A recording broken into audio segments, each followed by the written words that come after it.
everyone, my name is Heather. I'm a horticulturist here at Lynn Villa Orchards.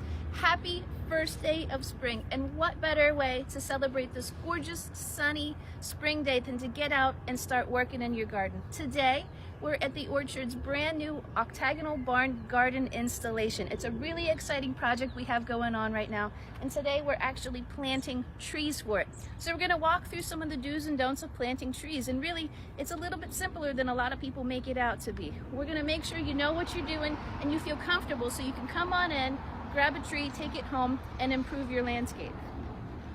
The trees that we're planting today, one of my all-time favorite landscape specimens. This is a gorgeous little tree that truly gets better with age. This is Acer griseum, otherwise known as paperbark maple. I absolutely love this tree. At maturity, it's going to be about 25 feet tall, about 15 to 20 feet wide, and it's tolerant of a full sun situation, or it can do part shade. It can kind of sit underneath those big tall trees and be an understory plant to kind of brighten up or increase the appeal in a shaded garden. What's great about it, and why I say it gets better with age, is as it matures, this bark's gonna peel away. And whenever it does, it leaves this nice cinnamon red colored bark that is stunning, especially in a winter landscape. Also, you want to look out for this guy in the fall because it's got stunning scarlet red fall foliage. All right, so when you plant them, first thing you want to do is prep your site before you put your plant in. Now, we're kind of starting a brand new bed here, so we did a lot of work in amending the soil.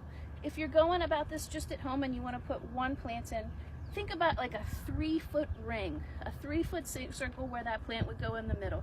And you want to work that soil, loosen it up really well so those roots can kind of stretch out. And you want to go down about 12 inches too.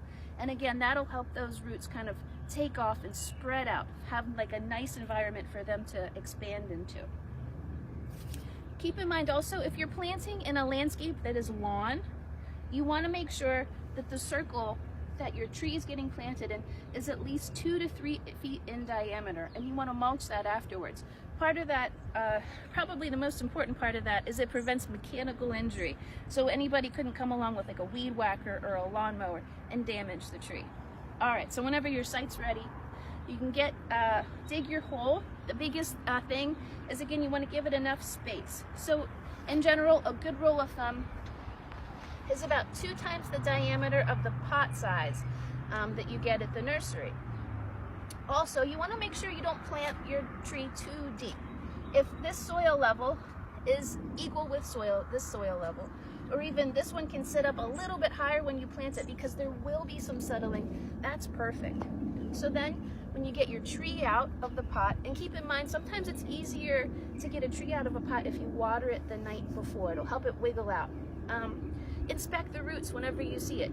I'll be honest, a lot of these nursery pots, the roots haven't developed a whole lot yet. But if you come into a situation where there's like a lot of roots, you want to make sure that you kind of spread them out, get them a chance to kind of loosen them up, especially if there's any circling going on with the roots at the bottom of the pot. You've got to make sure that they can kind of spread out and take off away from the trunk. You don't want them to start circling. In time, that can strangle the plant. All right, so once you get it out, you fluff out those roots, get it in the pot, or get it in the hole. You can backfill with soil and then tamp that down really well. I'm gonna move over to this one because this one's already planted. The soil's been packed down really well. And of course, the next step is to water this guy. Now, for the first about 2 years, it's really important that you pay attention to getting this tree established. And this is often where people fail whenever putting in a new tree, is they're not watering it adequately so that your tree can get established. Whenever you water it the first time, and as you can see, I kind of built a little bit of a soil ring around it, and this helps kind of keep that water right here and keep it from running away. So whenever it rains or we water it, that water